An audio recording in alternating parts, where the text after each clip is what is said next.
الحمدللہ رب العالمین والصلاة والسلام علی سید الانبیاء والمرسلین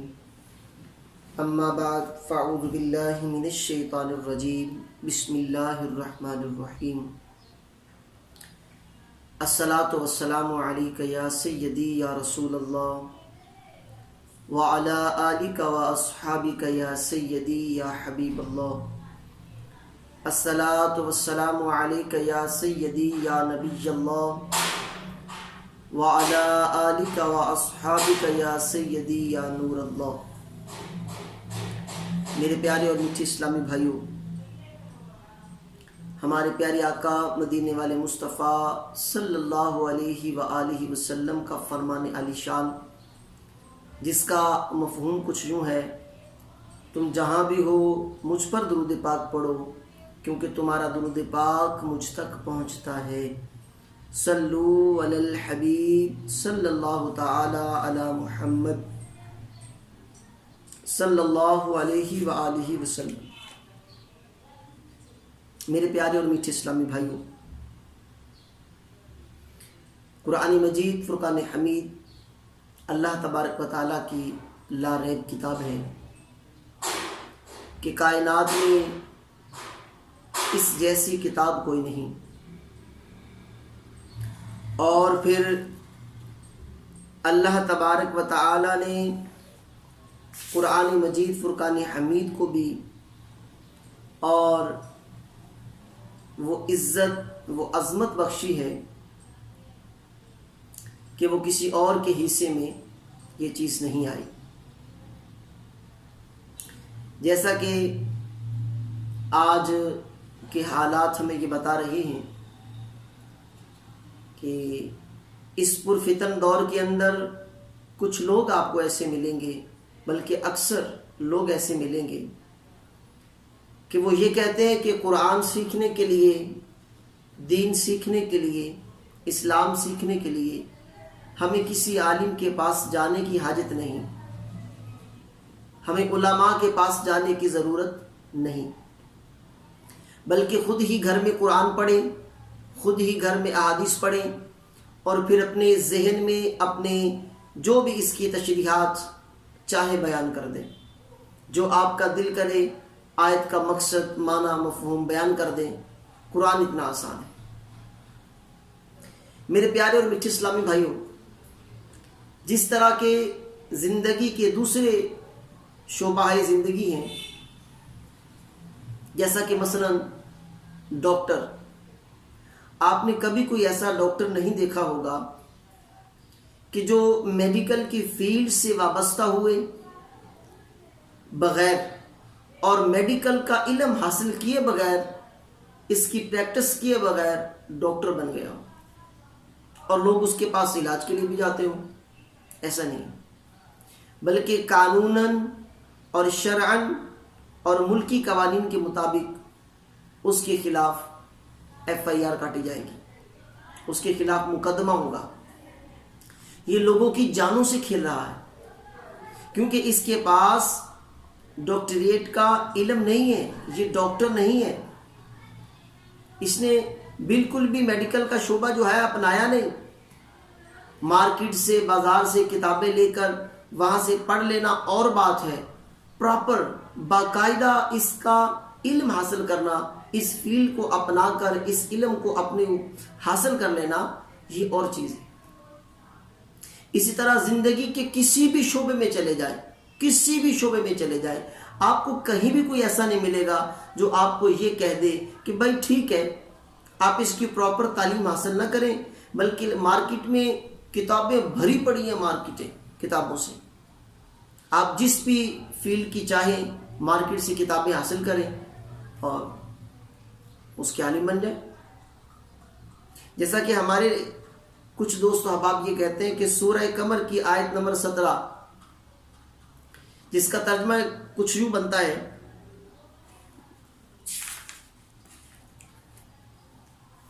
اور بے شک ہم نے نصیحت کے حصول کے لیے قرآن آسان کر دیا ہے،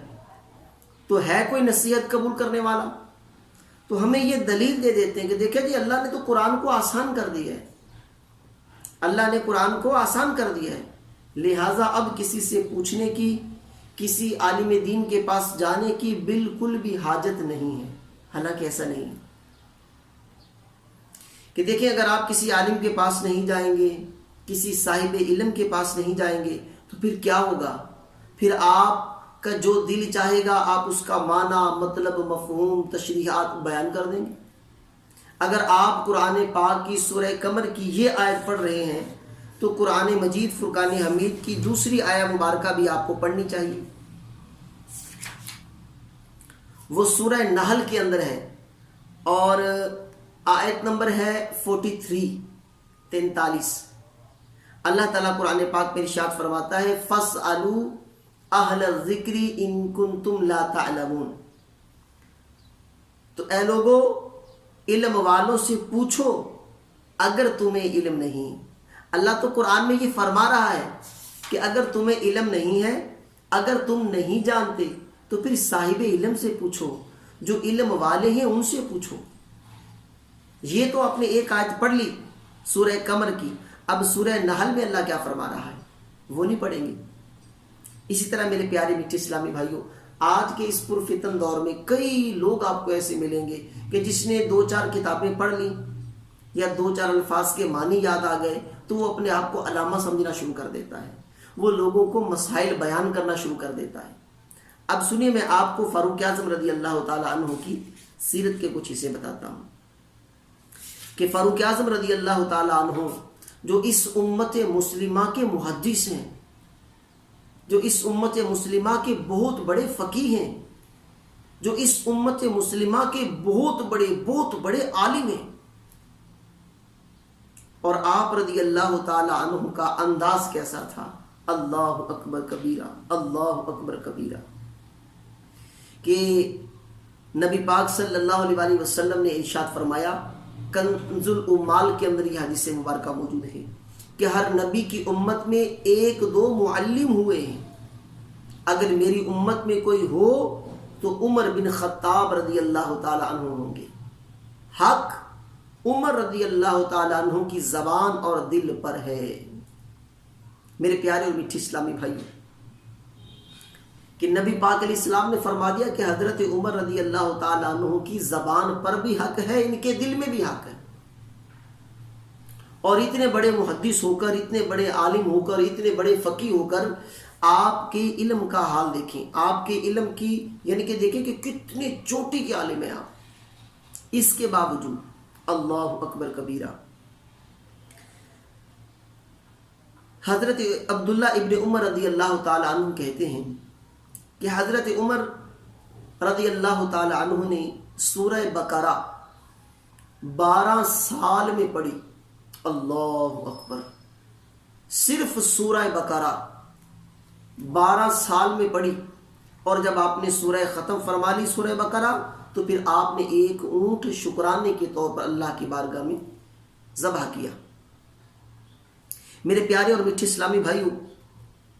اتنے بڑے عالم ہو کر، اتنے بڑے فقیہ ہو کر، اتنے بڑے محدث ہو کر کہ جن کے بارے میں اللہ کے نبی صلی اللہ علیہ وآلہ وسلم بھی فرما دیں کہ حضرت عمر رضی اللہ تعالی عنہ کی زبان پر حق جاری ہے، ان کی زبان پر حق ہے، ان کے دل میں حق ہے، اللہ اکبر، پھر بھی سورہ بقرہ 12 سال میں پڑھی، اور سورہ بقرہ 12 سال میں مکمل کرنے کے باوجود پھر بھی یہ دعویٰ نہیں کیا کہ اب مجھے کسی کے پاس جانے کی حاجت نہیں ہے، اب مجھے کسی سے پوچھنے کی حاجت نہیں ہے۔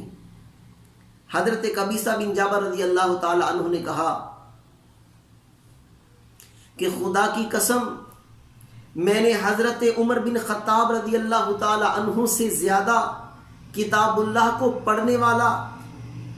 دین کو سمجھنے والا، حدود اللہ کو قائم کرنے والا اور لوگوں کے سینوں میں ہیبت والا نہیں دیکھا، لوگوں کے سینوں میں ہیبت والا نہیں دیکھا۔ جب فاروق اعظم رضی اللہ تعالی عنہ کا وصال ہوا تو حضرت عبداللہ بن مسعود رضی اللہ تعالی عنہ نے فرمایا کہ علم کے 10 حصوں میں سے 9 حصے دنیا سے چلے گئے۔ میرے پیارے میٹھے اسلامی بھائی، ذرا غور تو کریں کہ وہ کیسے علم کے قدردان تھے۔ آج کل کے لوگ کہتے ہیں کہ نہیں جی نہیں، ہمیں علماء کے پاس جانے کی حاجت ہی نہیں ہے۔ بھئی آپ علماء کے پاس نہیں جاؤ گے تو سیکھو گے کیسے؟ جو اس فیلڈ کا ماہر ہوگا،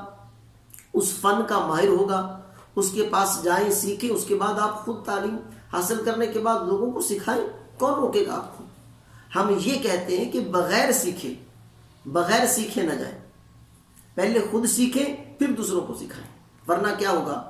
کہ جیسے ایک فتنہ اس دور کا ایک بہت بڑا فتنہ ہے، مرزا محمد علی انجینئر جہلم کا رہنے والا ہے۔ اس بدبخت نے، اس مردود نے، اس لعین نے